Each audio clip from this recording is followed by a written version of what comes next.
사무엘서 강의할 건데요. 그 사무엘 상하의 주인공이 3명이 있어요. 혹시 아세요? 네, 일단 사무엘이겠죠? 사무엘, 또 사울, 다윗 이렇게 있어요. 사무엘이 사울과 다윗을 세워요. 그죠? 그리고 사무엘 상하로 나뉘어지는데, 사무엘 하로 시작하기 전에 사무엘 상에서 누가 죽게 되냐면 사울이 죽게 돼요. 그래서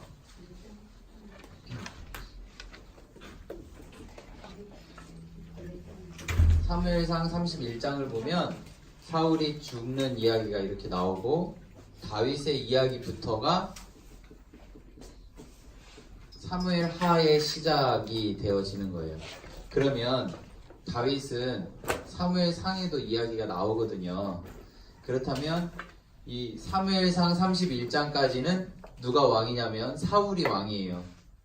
그러면 여기 이 둘이 같이 있을 때는 뭐 본문 읽어보시면 아시겠지만, 우리 사울과 다윗이 서로 사울이 다윗을 이렇게 죽이려고 하고 다윗은 도망가는 이야기가 이제 뒤쪽에 있게 되고요. 이제 사무엘상의 앞쪽에는 사무엘이 이제 처음에 이제 사사가 돼서 쭉 치리하다가 사람들의 요구에 의해서 사울을 세우게 되고, 또 사울이 이제 정신 못 차리니까 그 안에 악령이 들어가니까 다윗을 세우는 이런 이야기가 사무엘상에 나온다라는 것을 이제 큰 구조를 잡고 읽어가시면 되는데요. 그 이야기가 유인물 저희 나눠드린 교재 25쪽에 보면 이렇게 나와 있는 거예요. 여기 보시면 사무엘상 1장에서 7장까지가 왕정 과도기라고 되어 있고요. 그 말은 아직 왕정이 세워지지 않았다. 왕이 정치하는 시기는 아니다. 그때의 주인공은 사무엘인데요. 사무엘이 이제 12장에서 고별사를 하고 이제 주인공이 전환되었다 이렇게 제가 표현했잖아요. 그 주인공이 이제 사무엘에서 사울로 바뀌는 그런 시점이 이제 오고요. 그 다음에 하나님이 이제 악령이 들어간 사울을 보고 다윗을 세우는, 이제 주인공이 또 바뀌죠. 다윗으로. 그리고 사무엘상 31장에서 사울이 죽으면서 이제 사울은 끝나고 25장에서 사무엘이 죽으면서 이제 주인공 중에 2명이 죽게 되고, 사무엘하 1장부터 이제 다윗이 이제 왕권을 세워가는 그런 이야기입니다. 자, 그러면 이제 우리 사무엘상을 볼 건데요. 사무엘상을 볼 때 1장으로 가보면 어떤 얘기가 있냐면 1장 1절을 우리 좀 같이 읽어볼까요? 사무엘상 1장 1절 읽습니다. 에브라임 산지 라마다임 소빔에 에브라임 사람 엘가나라는 사람이 있었으니 그는 여로함이 아들이요 엘리우의 손자요 도우의 증손이요 숲의 현손이더라 라고 되어 있어요. 자, 성경을 읽을 때 무엇을 해야 되냐면요, 궁금해해야 돼요. 궁금해. 성경은 그 모든 궁금증에 대한 대답을 바로 알 수 있게도 해주고, 아니면 성경을 읽어가면서 해결을 하게 되는데요. 우리가 이제 한나라는 사람을 보게 되는데, 한나, 우리 그 주변에 친구분 중에 성함이 한나 있지 않으세요? 뭐 없으면은 뭐 따님이 이름이 한나일 수도 있고, 아니면은 친구집 딸이 한나일 수도 있고, 뭐 이렇게 한나라는 이름을 교회에 다니는 사람들이 많이 써요. 그 말은 이 한나라는 이름이 교회에 다니는, 그러니까 하나님 믿는 사람들에게 있어서 좋은 이름일까요? 안 좋은 이름일까요? 좋은 이름이죠. 이제 1장에서 볼 건데, 한나의 또 적수라고 표현되어 있는 이 엘가나의 부인 한 명이 또 있는데, 그 사람 이름은 분닌나예요. 분닌나. 자, 주변에 이름을 분닌나라고 쓴 분 혹시 찾아보신 적 있으세요? 없죠. 그러면은 우리 교회 다니고 하나님 믿는 사람들에게 있어서 한나라는 이름보다 분닌나라는 이름이 좀 별로 선호하지 않는, 그러니까 한나라는 이름을 더 선호하는 거라는 것을 우리가 느낄 수 있어요. 이렇게 상황적으로. 그럼 우리는 무엇을 궁금해야 되냐면 한나가 누구인가. 이게 우리 성경을 읽어가는 사람들이 궁금해하는 거예요. 그리고 그럼 한나가 궁금하면 또 누구를 알아야 돼요? 한나의 남편도 궁금하잖아요. 그럼 성경은 딱 나와 있어요. 한나의 남편은 엘가나라는 사람인데, 엘가나는 여로함의 아들입니다. 그럼 여로함은 누구예요? 엘리후의 아들입니다. 엘리후가 누구예요? 도후의 아들입니다. 도후가 누구예요? 숲의 아들입니다. 이런 식으로 그 궁금함을 이렇게 알 수 있는 거예요. 성경을 읽어할 때 제일 중요한 것은 제가 볼 때는 궁금해하는 거예요. 왜지? 왜일까? 의심하라는 게 아니라 물음을 던지는 거예요. 아, 왜지? 누구지? 이 사람을 왜 후대의 사람들이 왜 이렇게 닮고 싶어하고 왜 그렇게 추앙하고 자기 이름으로까지 사용할까? 이 궁금해야 되는 거예요. 여기 계신 분들에게 한나가 어떤 분이냐고 물어보면 다 이렇게 대답할 확률이 거의 99%인데요. 사무엘의 엄마. 자, 그게 뭐예요, 그럼? 그게 무슨 상관이죠? 한나의 어떤 모습이 있기 때문에 도대체 우리는 한나라는 사람을 많이 닮고 싶어 하죠? 이런 물음이 계속 들어야 된다는 거예요. 정말 복음은 무엇을 말하고 있는가? 그것에 관심을 둬야 된다고 생각해요. 교회라는 시스템을 지키기 위한 것이 아니라 복음을 지키는 것에 우리들의 마음을 쏟아야 된다고 생각해요. 제가 좀 정리를 하면요. 우리 성경 공부를 하잖아요. 우리 지식으로 아는 건 굉장히 중요한데 지금 우리가 이 성경을 공부할 때 지식을 아는 거 플러스 궁금해 하셨으면 좋겠어요. 그 다음은 어떻게 됐을까? 그 다음은 어떻게 됐을까? 성경에 있는 지명, 사람 이름, 상황, 이 모든 것들은 그냥 기록된 게 하나도 없어요. 우리 창세기에서 그 긴 역사 중에 왜 노아를 기록했을까? 왜 아브라함을 기록했을까? 이런 물음이 계속 던져지면 우린 이 성경이 우리들 마음 가운데 새겨지는 거예요. 그러면 여기 계신 분들은 어떤 노력을 이제 하셔야 되냐면 성경 공부를 하고 들었잖아요. 그 듣는 사람의 모습 속에는 그리스도의 향기가 나오거든요. 그럼 사람들이 당신 왜 이렇게 얼굴빛이 좋아요? 이런 얘기. 왜 이렇게 얼굴에 행복이 있어요? 이런 얘기. 알고 보니까 막 삶은 사실 좀 그렇지 않은데 이렇게 살아갈 수 있는 여러 가지 이유들이 있는데요. 그 이유들을 이제 우리가 성경 인물 하나하나를 보면서 찾아갈 거예요. 첫 번째 인물이 바로 한나예요. 한나. 자, 우리 한나에 대한 이야기를 해보겠습니다. 한나는 누구냐면 우리 다시 1장 1절에 보면 누구의 아내냐면요. 엘가나라는 사람의 아내입니다. 엘가나는 누구냐면요. 여로함의 아들이고요. 여로함은 누구냐면 엘리후의 아들이고요. 엘리후는 누구냐면 도후의 아들이고요. 도후는 누구냐면 숲의 아들입니다. 이 사람들이 있다. 그럼 엘가나는 어디에 사는 사람이냐면 에브라임 산지 라마다임 소빔에 있는 사람이다. 이렇게. 그러면 이제 우리가 좀 공부를 한다면 에브라임 산지 라마다임 소빔은 어떤 지형이고 뭐 이런 것들을 우리가 좀 공부하면 좋은 거예요. 이거는 지금 할 수 없으니까 넘어가면 엘가나라는 사람에게는 두 명의 여인이 있습니다. 첫 번째 아내는 한나, 두 번째 여인은 브닌나입니다. 근데 브닌나에게는 자식이 있죠. 한나에게는 자식이 있어요, 없어요? 없어요. 자, 이 구약 시대는 우리 옛날 조선 시대라든지 아니면은 뭐 한 4, 50년대 이 시대처럼 상상하시면서 읽으면 조금 도움이 되는데요. 자, 자식이 없는 아내가 닮고 싶어요? 자식이 있는 아내가 닮고 싶었을까요? 이때. 지금은 뭐 자식 일부러 뭐 안 낳는 부부도 있으니까 지금 시대에 적용하기 조금 이 표현이 어렵지만 자식이 있는 게 나을까요? 없는 게 나을까요? 그러면 누구에게 가서 이 상황만을 놓고 그 결혼 막 하신 분에게 가서 당신에게 한나의 축복이 있기를 바랍니다. 이 당시로 가면 한나의 축복이 있기를 바랍니다 하면 그 여자는 좋아했을까요? 싫어했을까요? 이해되세요? 지금 이 상황이 한나의 모습을 사람들이 좋아하지 않았을 확률이 높다. 그러니까 닮고 싶지 않을 확률이 높다. 이해되시죠? 자, 한나는 성격이 좋은 여자였을까요? 안 좋은 여자였을까요? 좋았을 것 같죠? 자, 보세요. 철저히 남편의 입장에서 읽어보겠습니다. 철저히 남편 입장에서. 자, 한나가요. 이제 브닌나가 이제 아이를 낳고요. 이제 6절에 보면 브닌나가 그를 심히 격분하고 괴롭혀요.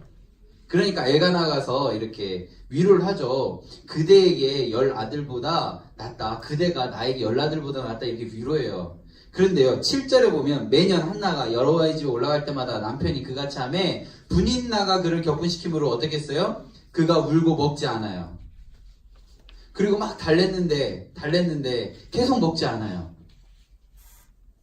남편이 위로해주면 그래 자기밖에 없어 하면서 뭐 아이 없어도 되지 뭐 이렇게 먹으면 남편의 마음이 조금 위로가 되거든요. 그런데 당신 말고 지금 내 현실에 자식이 없다 이렇게 얘기하면 남편의 마음이 좀 무너져요. 자, 한나의 이 모습, 자식 없고 남편의 위로가 잘 먹히지 않는 이 상황. 자, 한나라는 이름을 쓴다는 것이 이 상황을 놓고 한 것은 아니다라는 거예요. 자, 쭉 보면요. 9절을 보겠습니다. 실로에 갔어요. 제사장 엘리가 있고요. 10절에 보면 한나가 마음이 괴로워서 어디에 갔어요? 여호와께 기도하고 통곡해요. 이걸 담는 거예요. 사람들이. 한나의 신체적인 그런 건 잘 모르겠지만 지금 자식이 없는 상황을 닮으려는 게 아니고 남편의 이야기를 잘 안 들어주는 것을 닮으려는 게 아니고 한나를 닮으려는 크리스찬들의 모습은 무엇이냐면 마음이 괴로웠을 때 어디에 갔다고요? 여호와께 기도하고 통곡했다라는 이 사실. 그리고 11절에 보면 서원을 하죠. 자기 아이를 허락하시면 평생 하나님께 바치겠다 이런 얘기를 드리는 이 상황. 근데 이 기도할 수 있는 상황이었냐 그때가. 12절에 보면요. 여호와 앞에 오래 기도하고 있는 엘리의 입을 주목해요. 실로의 제사장이었던 엘리가요. 그러니까 엘리가 뭐라고 얘기냐면 14절 보세요. 엘리가 그에게 이르되 내가 언제까지 취하여 있겠느냐? 포도주를 끊으라. 무슨 말인지 이해되세요? 기도를 하는 분위기가 아니에요. 그 당시에 있는 분위기가 막 성전에 가서 막 우리 아까 제가 말했던 예전 한국교회처럼 막 서로 예배당에 들어가려고 막 그러는 분위기가 아니고 기도를 길게 하는 분위기가 아니고 그냥 종교적 습관의 관습에 따라서 이렇게 방문하는 그런 시대였다는 거예요. 그러니까 한나처럼 하나님 앞에 나와서 기도하고 오래 기도하는 사람이 없었으니까 중얼중얼하니까 제사장이었던 엘리가 그에게 가서 술 끊어라 이렇게 얘기하는 거예요. 그러니까 한나가요. 저 포도주나 독주 마시지 않았고요. 여호와 앞에 내 심정을 통하고 있는 겁니다. 당신의 여종은 악한 여자로 여기지 마시고 내가 지금까지 말한 것은 나의 원통함과 격분함이 많기 때문입니다. 라고 얘기해요. 엘리가 뭐라고 얘기했냐면요. 평안히 가라. 이스라엘의 하나님이 내가 기도하여 구한 것을 허락하시기를 원하노라. 이렇게 얘기해요. 자, 여기까지 보면 엘리가 좀 이렇게 깨어있는 목회자 같아요? 아닌 것 같아요? 느낌상. 나중에 보면요. 엘리 시대는 말씀이 희귀한 시대라고 해요. 그래서 엘리는 그냥 겉으로 드러나는 모습, 속은 저희가 모르니까 겉으로 드러나는 모습은 좀 깨어있는 목회자의 모습은 사실 아니에요. 왜냐하면 여기 가서 이렇게 상황적으로 보면 기도하는 모습을 술 취한 모습으로 보고 이렇게 얘기하는 이런 상황들. 근데 17절에 보면요. 엘리가 그렇게 얘기하니까 18절에 보면 당신의 여종이 당신께 은혜 입기를 원하나이다 하고 가서 먹고 얼굴에 다시는 근심빛이 없더라 라는 표현을 써요. 그 엘리의 말을 하나님의 위로로 받아들이고 믿고 간 거예요. 여기 계신 분들은 다 성경만 보고 기도만 하시는 분들이기 때문에 제가 표현하는 이 얘기를 못 알아들으실 수도 있어요. 무슨 얘기냐면 못 먹어도 고라는 얘기 혹시 모르시죠? 못 먹어도 고 이거 잘 모르시죠? 네, 고스톱이라는 그런 게임이 있는데요. 거기에서 좀 상황이 안 좋아도 여기서 스톱을 해야 될 것 같아도 쓰리고를 해서 흔들어줘야 되니까 이렇게 못 먹어도 고 이런 게 있어요. 괜찮아요. 이게 세속적인 것이기 때문에 몰라도 괜찮아요. 그런데요, 우리 성경에서요, 우리들의 인생은 누구의 손아귀 안에 있나요? 하나님 안에 있어요. 여호와는 나의 목자시니 내게 부족함이 없다라는 거 우리 저번 주에 했잖아요. 그것을 우리가 믿는다면, 그리고 우리 신명기에서 하나님께서 살리기도 하시고 죽이기도 하시고 상하기도 하시고 낫게도 하신다는 우리가 믿는다면, 엘리가 만약 이렇게 얘기했어요. 그때 한나가 아이고 엘리는 기도도 많이 안 하는 목회자고 뭔가 내가 기도하는데 와서 술 취했다라고 얘기하고 이거는 하나님이 얘기하신 거 아니라고 얘기하고 생각하는 거랑, 엘리가 비록 그렇지만 이 순간에 하나님이 엘리를 통해 나에게서 얘기하신다라고 생각하는 거랑 뭐가 우리들의 마음이 더 편해요? 후자, 엘리를 통해서 하나님이 얘기하셨다. 라고 얘기하는 게 내 마음 가운데 편한 거예요. 엘리의 모습을 보는 것이 아니라 어떻게 믿느냐, 우리가 어떤 생각을 하느냐에 상관없이 하나님은 하나님의 계획대로 인도하시거든요. 이 얘기를 제가 왜 드리냐면 우린 통로라는 거예요. 통로. 목회자를 통해서 들을 수도 있지만 옆에 있는 사람을 통해서 들을 수 있어요. 하나님은 그렇게 역사하시는 분이에요. 그런데 우리가 어떻게 믿느냐, 어떻게 받아들이느냐, 우리가 그 상황들을 어떻게 그것들을 느끼느냐에 따라서 나의 얼굴빛이 바뀐다는 거예요. 전 여기 계신 분들이요, 주변에 있는 분들을 존귀하게 여기시고 한 명 한 명의 이야기를 하나님의 마음으로 받아들인다면 우리들의 마음 가운데 왜 나한테 자꾸 이런 상황들이 보이지?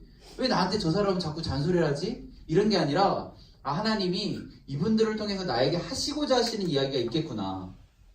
이 이야기를 내가 새겨들어야겠다. 이러면 우리들의 마음의 얼굴에 근심빛이 바뀌어지지 않을까? 라는 생각이 있어요. 한나는요, 내 삶은 하나님께서 인도하신다는 확신이 있었던 사람이라고 저는 믿어요. 왜냐하면요, 2장에 보면 그 이야기가 나와요. 2장에서 한나가 기도를 하는데요, 사무엘을 낳고 기도를 하는데 어떻게 기도하냐면요, 2장에 보면 2장 5절, 6절, 7절을 우리 좀 같이 읽을게요. 2장 5절, 6절, 7절 읽겠습니다. 풍족하던 자들은 양식을 위하여 품을 팔고 줄이던 자들은 다시 줄이지 아니하도다. 전에 임신하지 못하던 자가 는 7을 낳았고 많은 자녀를 둔 자는 쇠약하도다. 여호와는 죽이기도 하시고 살리기도 하시며 소홀에 내리기도 하시고 거기에 올리기도 하시는도다. 여호와는 가난하게도 하시고 부하게도 하시며 낮추시기도 하시고 높이기도 하시는도다. 이해되세요? 지금 나에게 주신 이 상황은 하나님의 뜻하심이 있다 라고 믿는 거예요. 지금 이 엘리 앞에 가서 기도하는 그 상황까지는 분인나가 더 나은 상황이에요. 그런데 하나님이 그리고 분인나가 자신을 격분하게 하는 이 상황까지도 한나는 하나님께서 허락하신 상황으로 믿는 거예요. 왜 나에게 이런 상황을 주실까? 엘리는 왜 나에게 이렇게 얘기하실까? 상황은 바뀐 것이 없는데가 아니라 엘리를 통해서 하나님이 이야기하셨구나. 엘리가 이야기한 게 아니라 하나님이 이야기하셨구나라고 믿었기 때문에 얼굴빛이 변할 수 있었고 결국 하나님께 이렇게 기도할 수 있었다는 거예요. 여기 계신 모든 분들의 삶을 하나님이 인도하십니다. 그렇기 때문에요, 이렇게 기도한다는 것은 참 위대한 기도 같지만 우리들도 이렇게 기도할 수 있는 믿음이 우리 안에 있다라는 사실을 알았으면 좋겠습니다. 이 기도를 똑같이 한 사람이 있어요. 누구냐면요, 마리아예요. 마리아. 예수님이 십자가에 달려 돌아가실 때 그 앞에서 울었던 어머니 마리아. 마리아가요, 예수님을 잉태하는 그 예수님이 자신에게 오셨다라는 것을 천사를 통해 들었을 때 마리아가 기도하는 본문에 이렇게 나와요. 처녀가 어떻게 임신해요? 불가능하죠. 처녀가 임신했다는 이야기가 세상에 알려지면 어쩌면 자신은 돌맞을 수 있는 그런 어려운 상황 속에 있었음에도 불구하고 하나님이 나에게 이런 상황을 주신 이유가 있겠지라고 믿고 기도합니다. 한나도 그랬고요, 마리아도 그랬어요. 그리고 모세가 신명기 32장에서 노래할 때 그렇게 했어요. 우리는 하나님 앞에서 정말 믿느냐 믿지 않느냐는 상황을 보고 내 마음이 흔들리는 것이 아니라 하나님의 손을 보면서 믿고 나아가는 거예요. 지금 내 상황은 중요하지 않아요. 내 상황 가운데 부지런히 그 일들을 감당하며 나아가는 것이 중요하다라는 사실이에요. 요셉을 하나님이 들어 사용하셨고 다윗을 하나님이 들어 사용하신 그 모습 속에는 매사에 하나님께 순종하고 묵묵히 그 일을 감당했던 그런 모습들이 성경에 기록되어져 있다라는 사실이에요. 우리 계속 보면요, 엘리가 쭉 넘어가서 3장 1절을 보면요, 3장 1절을 보면 우리 같이 읽겠습니다. 아이 사무엘이 엘리 앞에서 여호와를 섬길 때에는 여호와의 말씀이 희귀하여 이상이 흔히 보이지 않았더라. 저는 요즘 이 시대의 모습, 제 주변의 모습이 좀 이 엘리의 시대와 비슷하다라는 생각이 있어요. 왜냐하면 여호와의 말씀이 희귀하고 이상이 흔히 보이지 않기 때문이에요. 하나님은 지금도 하나님의 은혜로 많은 이적을 베푸실 수 있는 분이심에도 불구하고 지금 이 시대에는 많은 이적이 사실 나타나지는 않아요. 부르짖는 자가 없고 구하는 자가 없기 때문이에요. 그리고 말씀을 귀 기울여 듣는 자들이 없기 때문이에요. 그래서 여기 엘리가 말하는 여호와의 말씀을 희귀해하며 그리고 이상이 흔히 나타나지 않는 이 시대 속에서도 하나님은 사무엘을 찾고 계시다라는 거예요.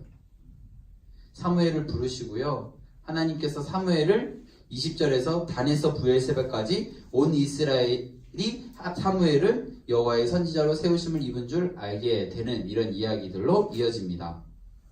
그래서 이제 쭉 넘어가서 8장에 가면 사무엘이 늙음에 라고 보이죠? 사무엘이 늙음에. 건강한 공동체는요, 지도자의 그런 연로함, 늙어감에 흔들리지 않아요. 그런데 지금 이 공동체는 그렇게 건강한, 이스라엘 공동체는 그렇게 건강한 공동체가 아니잖아요. 왜냐면 아까 뭐라고 했어요? 말씀이 희귀하고 이상이 잘 나타나지 않는 시기였으니까.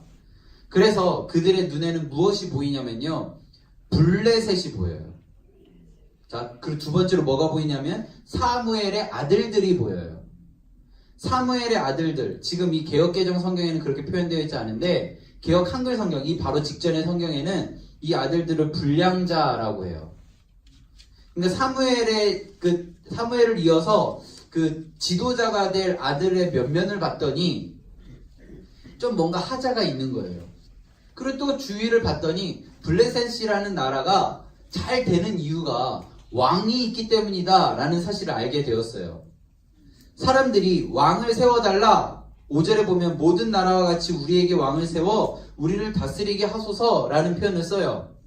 7절에 보면 여호와께서 사무엘에게 이르시되 백성이 내게 한 말을 다 들으라. 이는 그들이 너를 버림이 아니요 나를 버려 자기들의 왕이 되지 못하게 함이다 라는 표현을 써요. 사무엘을 버린 것 같지만 결론은 하나님이 보실 때는 하나님을 버렸다라고 생각하시는 거예요. 왜냐하면 하나님께 묻지 않았거든요. 하나님 이 상황에서 어떻게 해야 돼요? 라고 묻지 않았거든요. 한나처럼 여호와의 전에 나아가 하나님께 부르짖고 탄식하며 그것을 이야기하지 않았거든요. 그 모습을 하나님은 나를 버렸다, 그들이 하고 싶은 대로 내버려둬라 라고 얘기합니다. 사무엘이 그래서 이제 기름을 붓는데 누구를 왕을 세워요? 사울을 세우죠. 사울이 나중에는 어깨를 펴고 당당한 왕인 것처럼 보이지만 사실 사울은 굉장히 소심하고 겸손하다라는 표현까지 써요.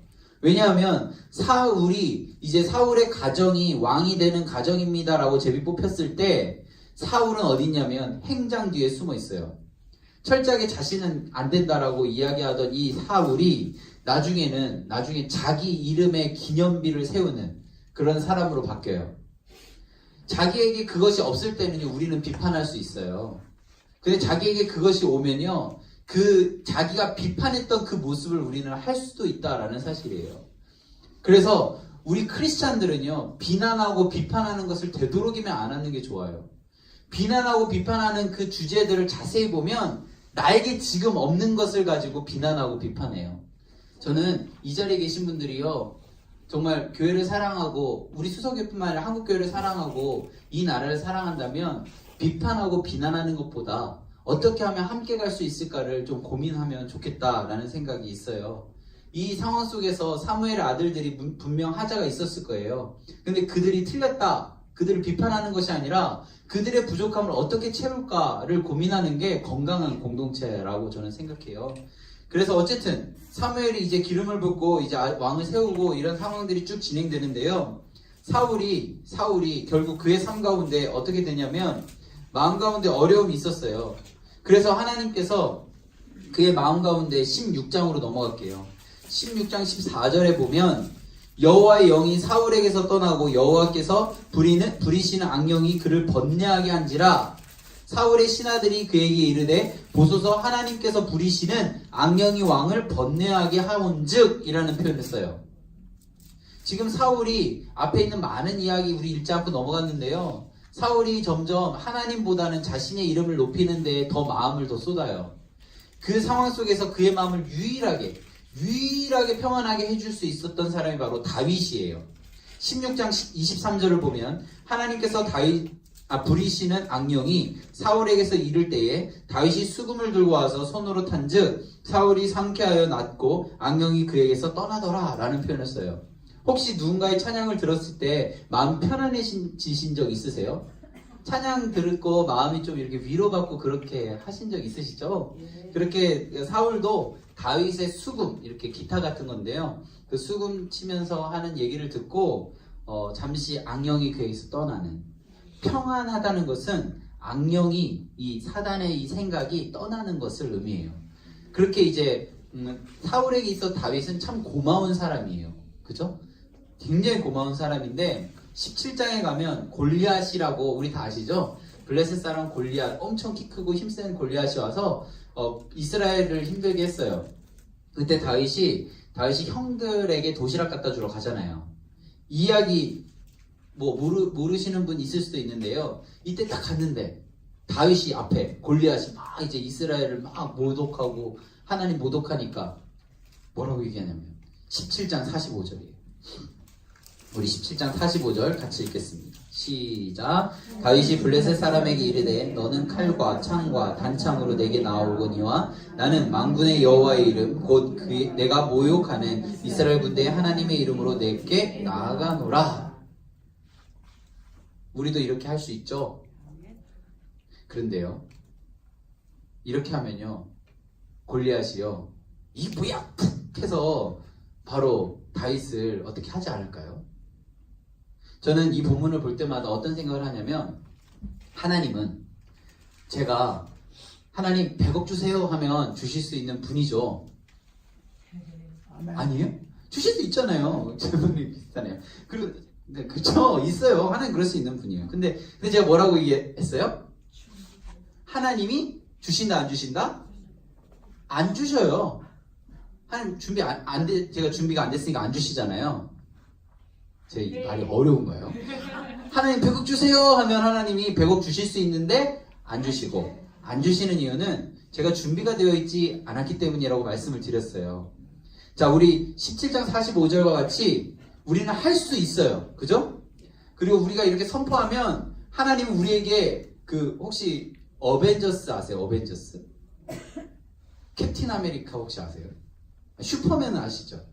막 근육 우락부락하게 다 하나님 제가 이제 골리앗 앞으로 가요. 하나님 저 엄청 힘세게 해주세요 하면 갑자기 삐짝 말랐는데 갑자기 근육 우욱욱욱 하고 막 하나님 저에게 힘주세요 하면은 제 손에서 막 레이저가 막 뿅뿅뿅 나가고 막 그렇게 하실 수 있는 분이잖아요. 근데 하나님은 그렇게 하지 않으세요. 다윗은요 이제 골리앗 앞으로 갈 때 사울이 자기의 갑옷과 자기의 검을 줘요. 근데 다윗은 거부해요. 근데 그의 손에 뭐가 있었어요? 돌판매, 물맷돌이 있었죠. 이게 성경에는 기록되어 있지 않은데요.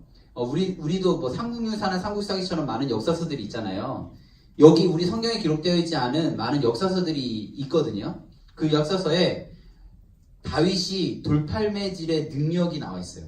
어느 정도의 능력이냐면요, 다윗이 돌팔매를 슉 해서 슉 던지면요 양의 똥구멍을 정확하게 맞출 수 있는 능력이 있어요. 똥구멍이 좀 그런가요? 귀엽게 똥꼬 슉슉슉슉 해서 픽 던지면 양의 그 똥구멍을 정확하게 맞출 수 있는 능력이 있었던 거예요. 학문이라고. 학문. 역시 학문. 제가 이게 좀 고급 언어를 잘 몰라요. 그렇게 맞출 수 있는 능력이 있었다는 거예요. 그러면 자, 이제 좀 이해되시죠? 준비되어진 다윗에게는 사울의 갑옷과 창과 검이 필요 없어요. 그동안 준비되어진 게 뭐예요? 물매죠. 돌려서 던지면 골리앗의 정확한 정수리에 맞출 수 있는 능력이 있다라는 거예요. 준비되었어요. 선포했죠. 백전백승이죠. 이럴 수는 있어요. 던졌는데 준비 다 되고 선포해서 던졌는데 갑자기 바람이 세차게 불어서 원래 목표 지점에서 빗나갈 때 하나님이 돌을 탁 쳐서 다시 맞추게는 해줄 수는 있어요. 이해되시죠? 준비되어진 자에게는 그런 기적이 이어질 수는 있다는 거예요. 물론 하나님 급하실 때는 하시지만, 우리에게 어떤 준비가 되어 있어요? 우리들의 삶에 하나님이 다 다른 모습으로 지금 만들어 주셨잖아요. 하나님이 나에게 주신 최고의 모습. 다윗이요. 그 양들을 돌볼 때, 그 돌팔매 연습을 할 때 처음부터 나 골리앗을 쓰러뜨려야지라는 것을 10년 전부터 준비하고 머릿속에 골리앗을 생각하면서 계속 던져가지고 양의 항문을 맞추고 막 이랬을까요? 아니라는 거예요. 하나님이 나에게 주신 이 양들을 어떻게 하면 잘 돌보고 어떻게 하면 잘 보살필까를 생각하면서 늑대가 왔을 때, 짐승이 왔을 때 정확하게 맞추는 그 연습을 했던 거예요. 끊임없이 수백 번을 연습한 거예요. 그랬더니 골리앗의 이 쓰러뜨림의 사건에 하나님이 쓰시는 거예요. 우리에게 주어진 이 상황, 혹시 여기 설거지의 달인 있으세요? 하나님이 이 설거지로 어떻게 일을 하실까? 그건 우리 생각이에요. 혹시 김치 잘 담그시는 능력이 있는 분 있으세요?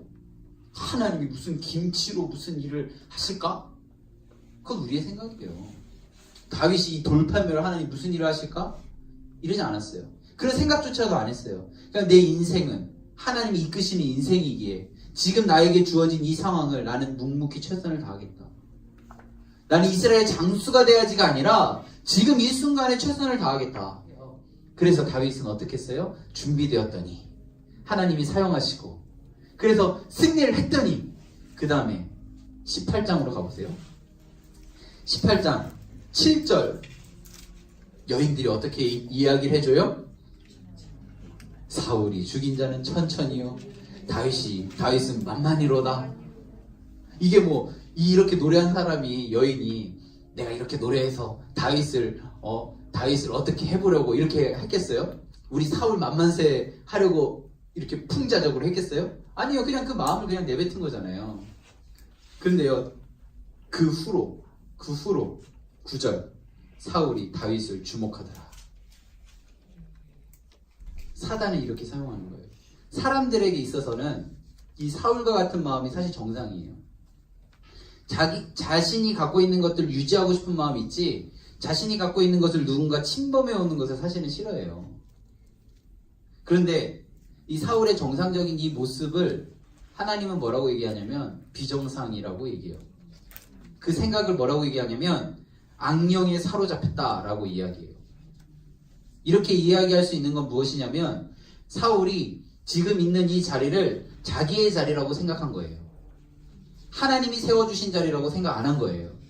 그렇기 때문에 자기 자리를 침범한다라는 이 생각이 드니까 자신의 마음 가운데 주목함이 있는 거예요. 여기 혹시 계신 분들 마음 가운데 혹시 사울과 같은 마음이 있다면 그건 정상이라고 생각하는 것이 아니라 혹시 이 자리를, 내가 갖고 있는 이 자리를 내 거라고 생각하는 것은 아닐까? 그래서 하나님이 그런 사인을 주시는 건 아닐까? 그거 네 거 아니야 라는 그런 마음이 아닐까? 하나님 안에서 그래서 이제 악령이 딱 하니까요, 자신의 마음을 편안하게 해줬던 이 다윗을 향해서 10절 보세요. 손에 수금을 타는데 그때 사울의 손에 창이 있어요. 11절 다윗을 벽에 박으려고 사울이 그 창을 던져요. 다윗이 피해요. 몇 번이나요? 2번이나. 그 후로 이제 다윗은 사울을 피해 도망가는 인생이 됩니다. 그래서요, 이제 사울이 다윗을 추격하고 다윗은 피하고 그 상황 속에서 다윗이 사울을 죽일 수 있는 2번의 기회가 있었어요. 그때 다윗은 사울을 죽이지 않아요. 그때 뭐라고 얘기냐면 기름 부음 받은 자를 내가 어찌하리요 라고 얘기해요. 하나님이 보시기에 아름답지 못하다 여기신다면 심판하실 거라고 생각해요. 그래서 그것들을 넘어갑니다. 수없이 많이 그렇게 지나가요. 31장으로 가겠습니다. 그때 31장 블레셋 사람들이 이스라엘을 침해 이스라엘 사람들이 블레셋 사람들 앞에서 도망하여 길보아 산에 엎드려 죽으니라. 그때 누가 죽어요? 사울이 죽고 요나단이 죽고 아비나답이 죽고 말기수아가 죽어요. 제일 기쁜 사람 누굴까요? 다윗이어야 해요. 우리들의 생각으로. 근데 다윗은 기뻐하지 않습니다. 자, 우리 사무엘하부터 다시 또 볼게요. 사무엘하 1장 1절에 보면 사울이 죽은 후에 라고 시작을 하는데요. 그때 누가 오냐면 아말렉 사람이 옵니다. 8절에 보면 아말렉 사람이니다 이렇게 이야기하는데요. 여기 보시면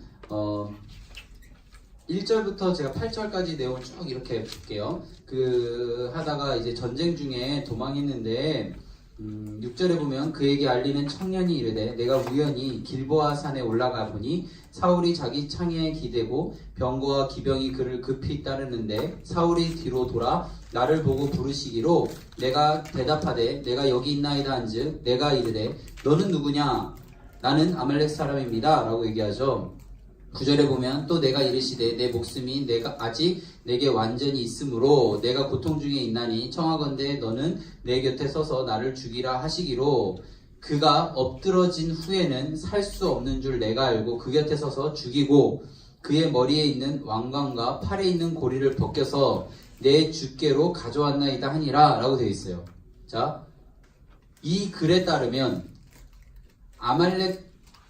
사울은 아말렉 사람이 죽인 걸로 되어 있죠. 그죠? 자, 보통 사람들은 다윗을 잘 모르는 사람, 그냥 정황과 상황으로만 우리는 뭐 이미 사무엘상을 읽었기 때문에 알 수 있지만 다윗은 다윗과 사울의 관계만을 놓고 보면 사울이 죽었을 때 제일 기뻐할 사람은 다윗이라고 생각할 수 있다라는 거예요. 그죠? 사울은 맨날 다윗 죽이려고 했잖아요. 그리고 왕권을 가장 위협했던 인물로 다윗을 꼽았으니까.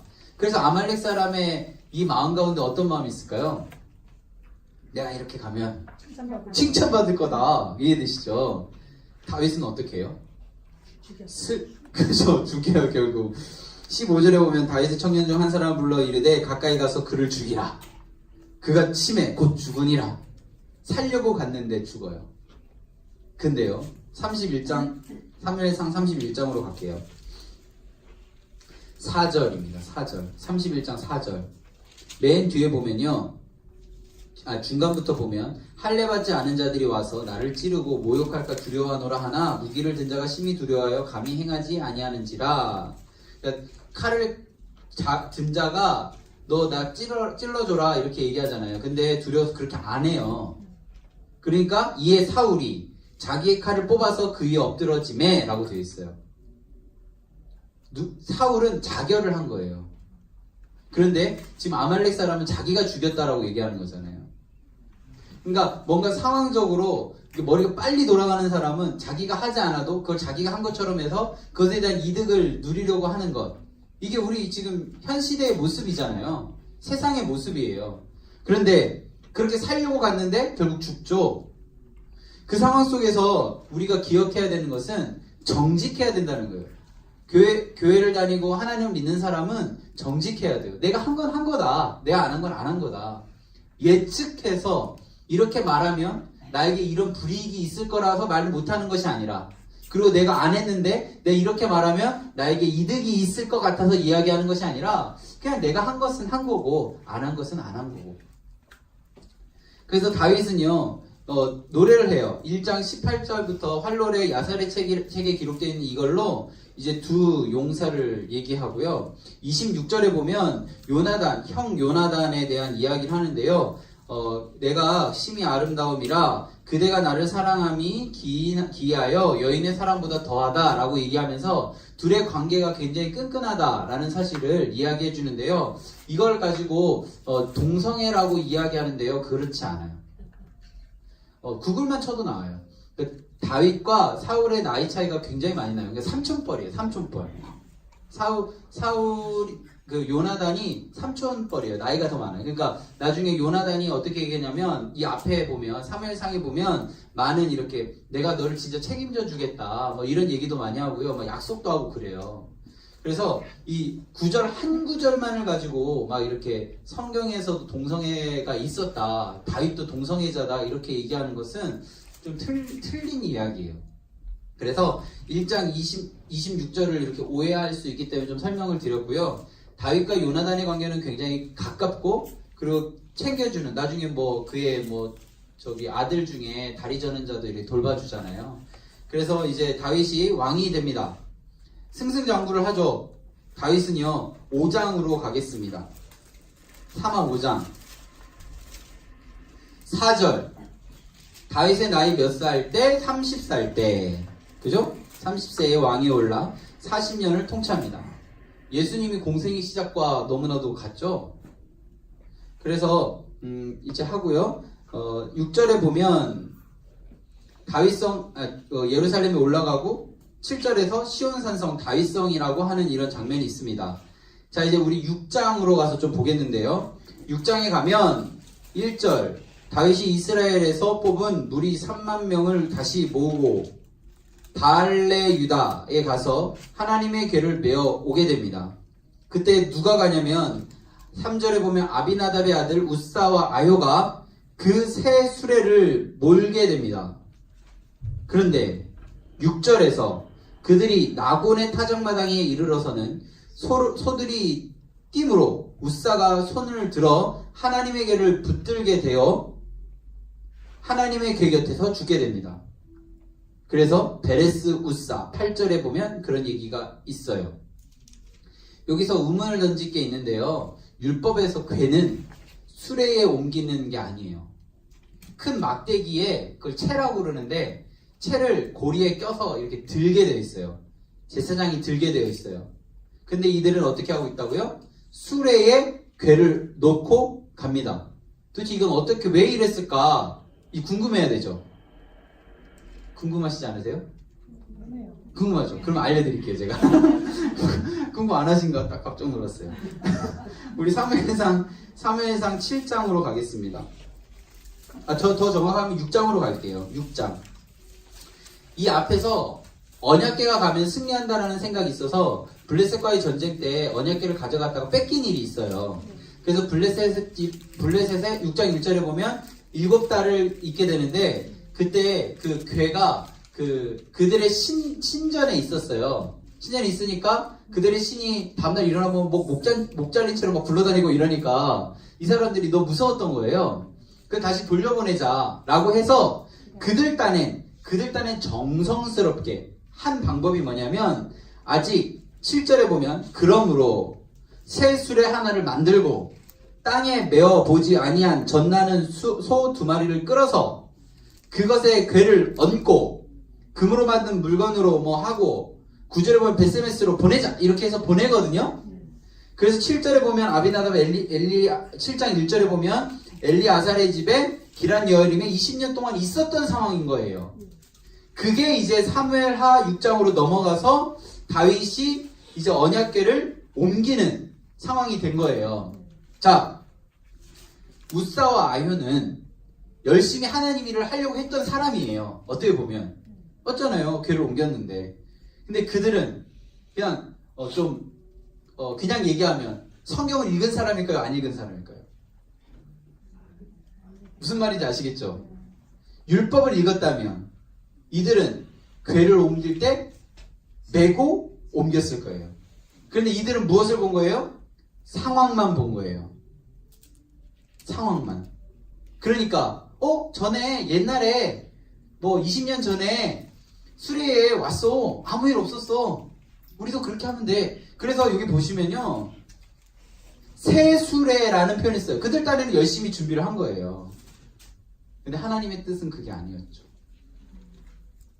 그 궤를 손으로 만져요.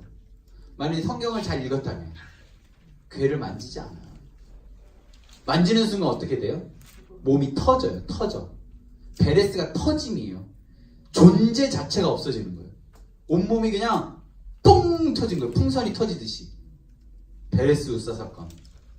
그때 9절 6장 9절 다윗이 그날에 여호와를 두려워하여 이르되 여호와에게가 어찌 내게로 오리오. 다윗이 얘기합니다. 즐겨하지 않고 가드 사람 오베데돔의 집에 갑니다. 오베데돔의 집에 3개월 있는데요. 여호와께서 오베데 집에 복을 주시고요.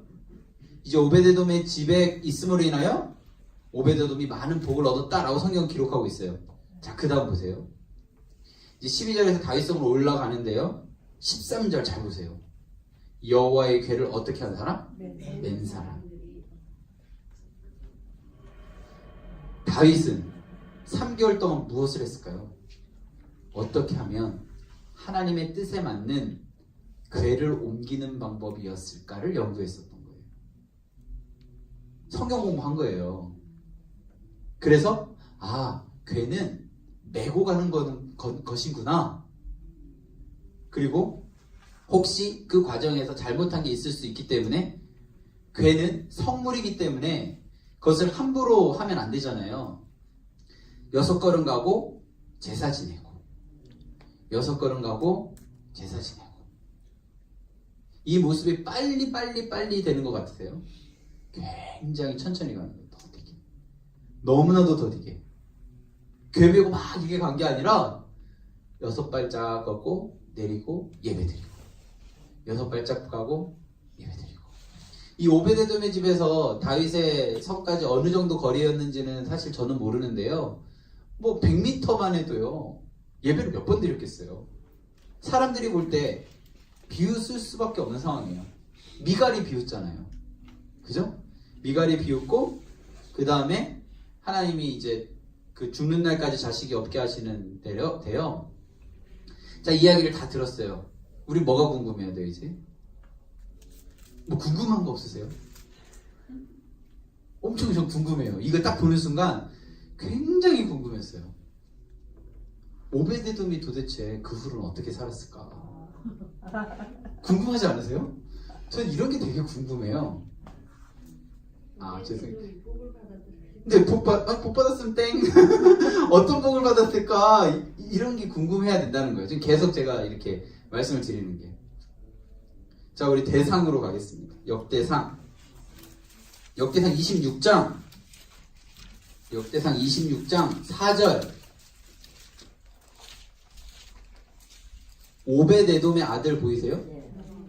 그 26장 위에 보면 뭐라고 써 있어요? 성전 문지기 제목 보이세요? 오베데돔의 아들들은 성전 문지기가 됩니다. 자, 그 다음에 15장으로 가볼게요. 그럼 도대체 오베데돔은 뭐, 아들 말고 오베데돔이요? 이렇게 물어보실 수 있잖아요. 15장 24절 보겠습니다. 24절 마지막. 오베데돔은 궤 앞에서 문을 지키는 자가 돼요. 이해되세요? 대상 15장 24절.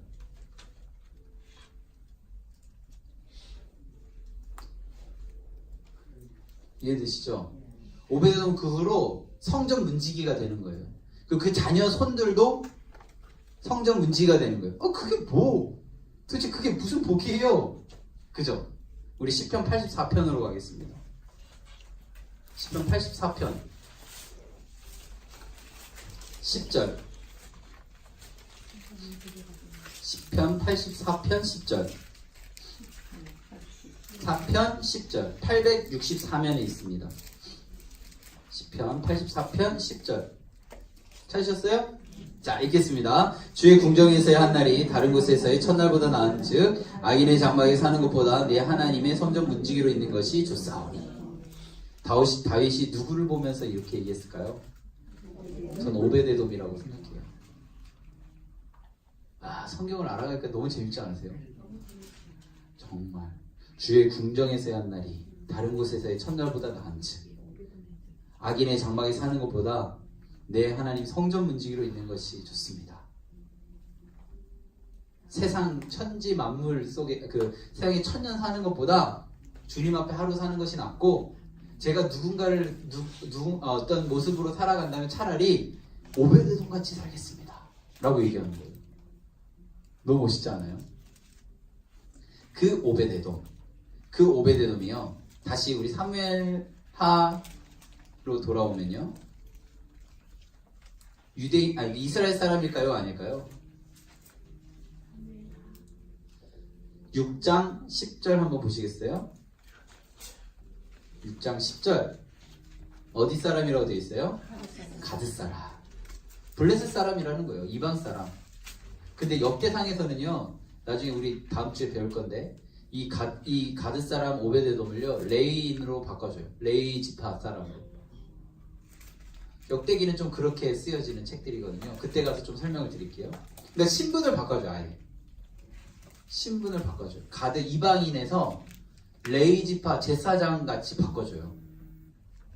그때 이렇게 할 수 있었던 이 복의 시작은 뭐예요?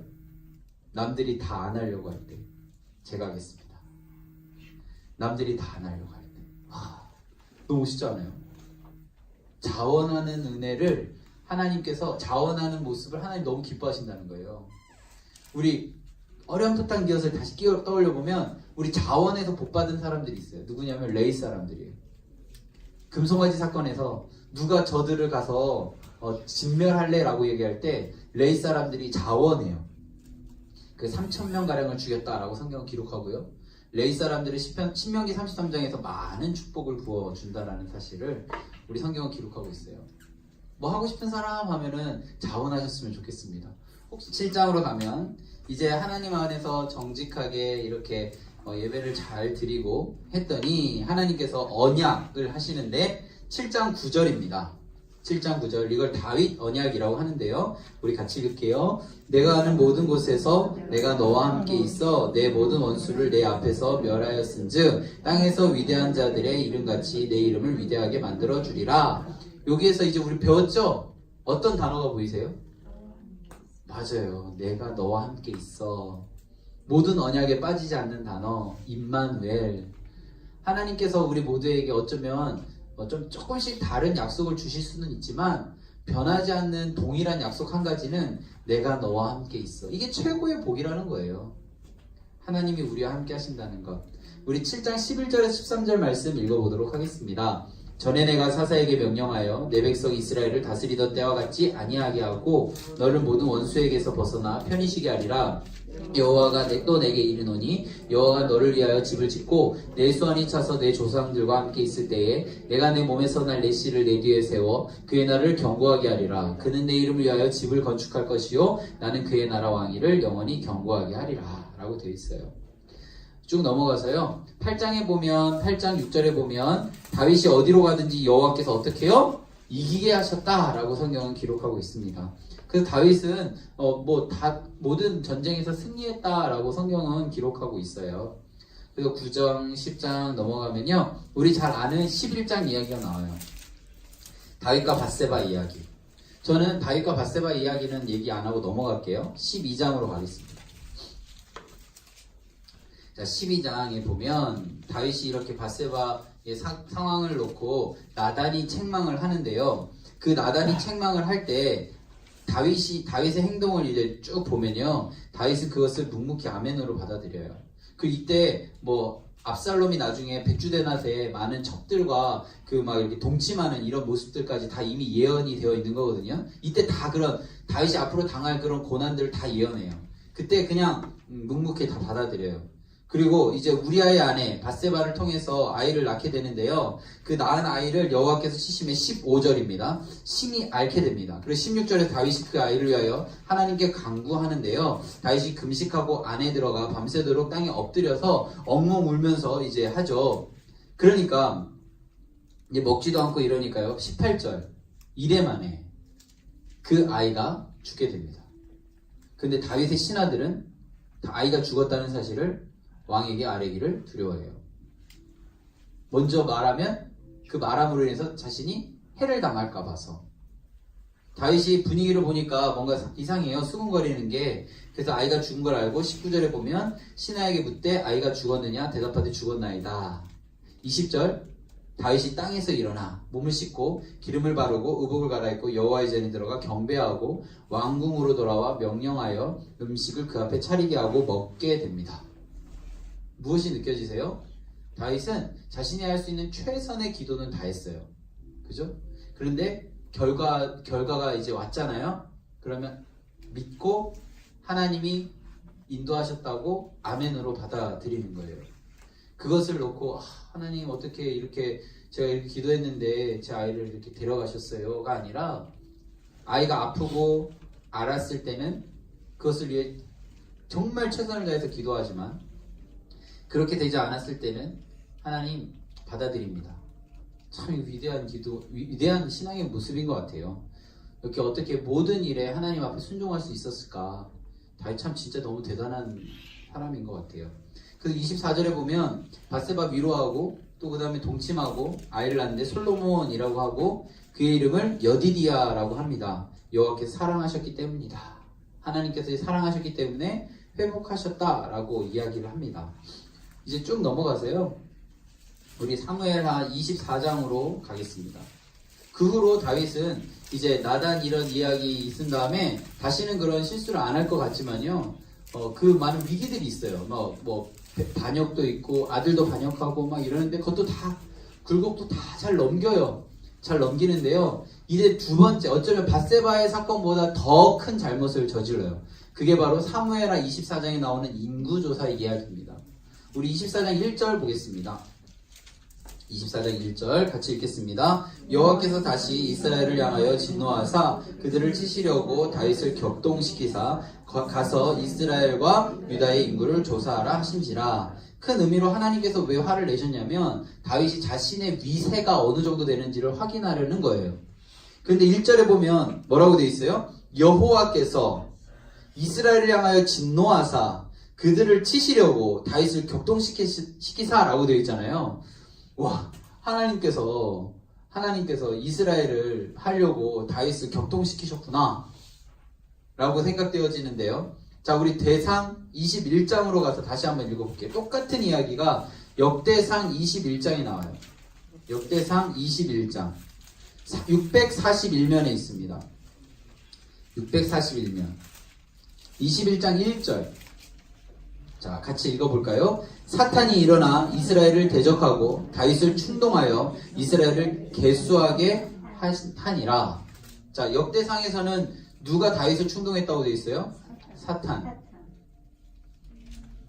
이거는 뭐와 비슷하냐면요, 가론 유다와 비슷한 거예요. 자, 하나님께서 지금 우리 이제 고난주간 이제 하게 되는데 우리의 죄를 대속하기 위해서 십자가에 달려 돌아가시는 그 대속의 길은 하나님께서 주관하고 계시죠. 그죠? 그런데 우리 모두가 다 예수를 팔 수 있는 죄인인데 그때 생각이 사단이 계속 뿌리겠죠. 우리 연약함 속에.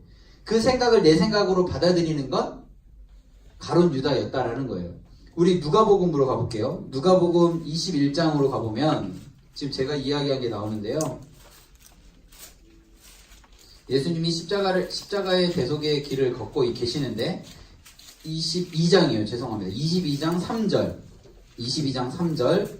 누가복음 133면에 있습니다. 22장 3절. 자, 22장 3절 우리 같이 읽을까요? 12 중에 하나인 가롯인이라 부르는 유다에게 사탄이 들어가니. 이해되세요? 하나님은 예수님을 통해서 이 인류의 모든 죄를 대속하시려고 결정하셨어요. 그렇게 이끌어가고 계세요. 그런데 그때 그 일을 하는 데 있어서 예수를 파는 생각을 넣은 것은 사단이라는 거예요. 가롯 유다에게. 그 차이 좀 아시겠어요? 우리 모두는 가롯 유다가 될 수 있어요. 왜냐하면 우리에게도 지금 사단이 생각을 뿌리기 때문에. 그때 어쩌면 11명의 제자가 가롯 유다와 똑같은 사단의 뿌림을, 그 생각의 뿌림을 받았을 수도 있다. 저는 생각돼요. 성경 기록되지 않았으니까. 추측컨대. 왜냐하면 예수님 가장 옆에 있었으니까. 근데 그 생각을 나의 생각으로 받아들인 가롯 유다가 그 일을 행동으로 옮긴다는 거예요. 여기 있는 12제자는요, 가롯 유다를 정죄하지 않아요. 성경을 읽어보시면 가롯 유다를 어느 누구도 정죄하지 않아요. 가룟 유다가 이 내 생각이 아니었구나, 사단이 생각이라는 걸 스스로 깨닫고 돈을 다시 갖다 주고 자결하죠. 스스로 자살을 하잖아요. 이 다윗도요, 실제 행동은 다윗이 했지만 어쩌면 큰 그림 안에서는 여호와의 인도하심이지만 그 생각을 넣은 것, 충동한 건 사단이라는 거예요. 다윗도 사단의 충동에 넘어갔다라는 거예요. 그리고 12제자, 어쩌면 지금 우리가 지금 보면 가룟 유다가 정말 믿음 없는 사람인 것 같지만 사실은 가룟 유다도 12제자거든요. 그 제자도 사단의 생각에 넘어간다라는 거예요. 그래서 우리는요, 성령의 전신갑주 입어야 돼요. 2년 전인가요? 지금 정확히 기억 안 나는데 영적전쟁이라는 책이 나왔는데요. 고난주간 특별새벽예배 기간에 담임 목사님 설교 중에 이런 얘기를 했어요. 사단은 지금도 우리에게 머리에 생각을 뿌린다. 그 사단의 생각을 내 생각이라고 하면 그 생각이 내 마음에 심겨진다. 그럼 우리는 악한 행동을 하게 된다. 우리는 무엇을 해야 돼요? 전신갑주 입어야 돼요. 영적 전신갑주. 저는 우리가 할 수 있는 영적 전신갑주 있는 행동 중에 좋은 것이 뭐냐면 성경 읽는 거라고 생각해요. 그리고 기도하는 거. 기도를 하는데요, 성경을 안 읽으면 그것이 나의 생각으로 흘러갈 확률이 높아요. 성경 읽으면서 기도하셔야 돼요. 우사와 아효도요, 어쩌면 정말 신앙적으로는 참 열심히 있는 사람이고 참 괜찮은 사람이었다라고 그 당시 생각될 수도 있어요. 왜냐하면 새 수레에 괴를 잘 모시고 이렇게 온 거거든요.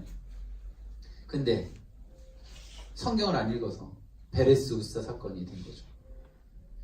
우리는 지금 하나님 안에서 지금 성경을 배우고 있어요. 그리고 제가 시작할 때 어떤 얘기를 드렸어요? 궁금해했으면 좋겠다. 궁금해했으면 좋겠다. 이런 얘기를 드렸어요. 자, 이제 우리 궁금해하는 연습을 할 거예요, 또. 자, 그래서 다윗이 어떻게 했을까요? 잘못했잖아요. 그죠? 잘못했죠? 잘못하면 어떻게 해요? 하나님께 제사를 드리죠. 그 이야기가 이제 나옵니다. 18절, 24장이에요. 사무엘하 24장 18절. 18절 우리 같이 읽을게요. 이날에 같이 다윗에게 이르러 그에게 아뢰되 올라가서 여부스 사람 아라우나의 타작마당에서 여호와를 위하여 제단을 쌓으소서. 그래서 24절에 보면 아라우나에게 가서 은 50세겔에 타작마당과 소를 사고 던져 화목제를 드려서 재앙이 그치게 되는 이야기가 있어요. 이 똑같은 이야기가 역대상 21장에 어떻게 기록되어지는가 우리 같이 보겠습니다. 역대상 21장. 역대상 21장에서요. 다윗이 18절 똑같은 여부스 사람이죠. 아라우나가 아니라 누구요? 오르난 타작마당에서 제단을 쌓는데요. 25절에 보면 금 600세겔을 오르난에게 줘요. 그래서 그 번제와 화목제를 드리고 멈추죠. 그런데 29절 보세요. 성막과 번제단이 그때 어디 있었어요? 기브온 상당에 있었어요. 지금 예배를 그 인구조사에 대한 예배를 드린 곳, 제사를 드린 곳은 어디라고요? 오르난 타작마당. 그런데 보통 예배를 드리던 터는 어디라고요? 기브온 산당. 자, 제가 왜 이걸 알려드리냐면 우리 역대하 1장으로 갈게요. 다윗이 이제 성전을 지어야 되잖아요. 솔로몬이 지을 수 있는 후보군이 2개가 되는 거예요. 첫 번째 오르난 타작마당, 그리고 기브온 산당.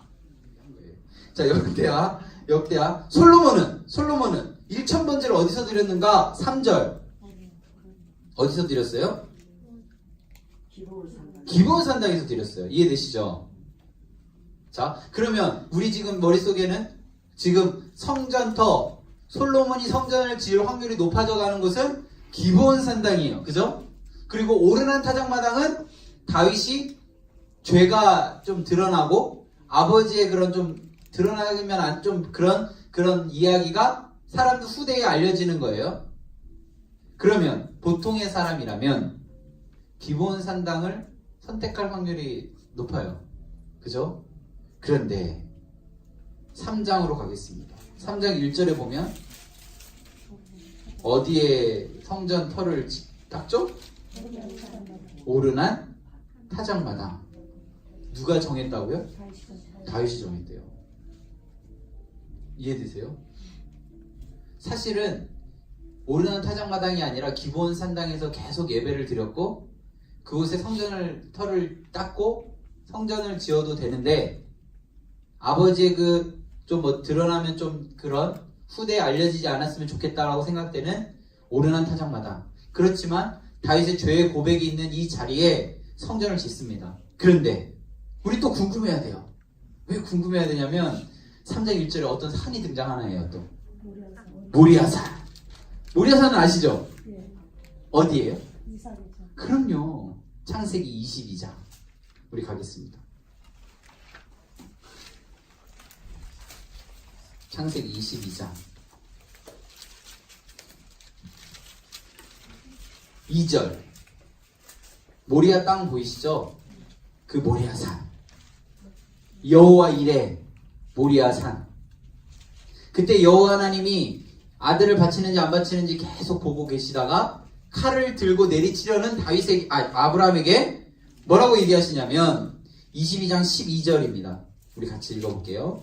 22장 12절 사자가 이르시되 그 아이에게 내 손을 대지 말라 그에게 아무 일도 하지 말라 내가 내 아들 내 독자까지도 내게 아끼지 아니하였으니 내가 이제야 내가 하나님을 경외하는 줄 아노라. 이 땅에 솔로몬 성전을 지은 거예요.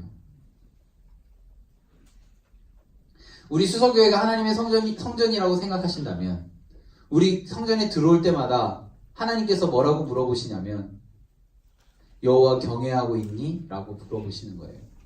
아까 22장 12절 말씀에서 우리 같이 읽었잖아요. 내 독자까지도 아끼지 아니하였은즉 내가 하나님 경외한 줄 아노라. 우리 저번 주 설교 기억나세요? 제자가 되려면 첫 번째 하나님보다 우선되는 것이 있어서는 안 된다. 두 번째 자기 십자가를 져야 된다. 마지막에 모든 것을 버릴 수 있어야 된다. 기억나시죠? 이거예요. 우리가 정말 여기 아브라함은 아들까지도 버리면서까지 여호와 경외하는 것을 보이려고 했잖아요.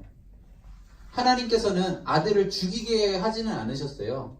그 순간까지 가셨지만 하나님께서는 그 상황을 통해서 아브라함이 여호와 하나님을 경외하는 줄을 알게 되었다라는 표현을 써요.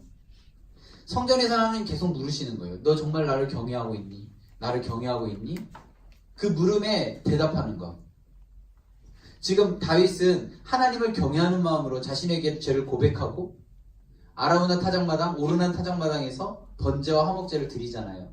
그걸 기억하면서 여호와 이레 이 땅에서 솔로몬은 성전을 지었다라는 것을 성경은 기록하고 있어요.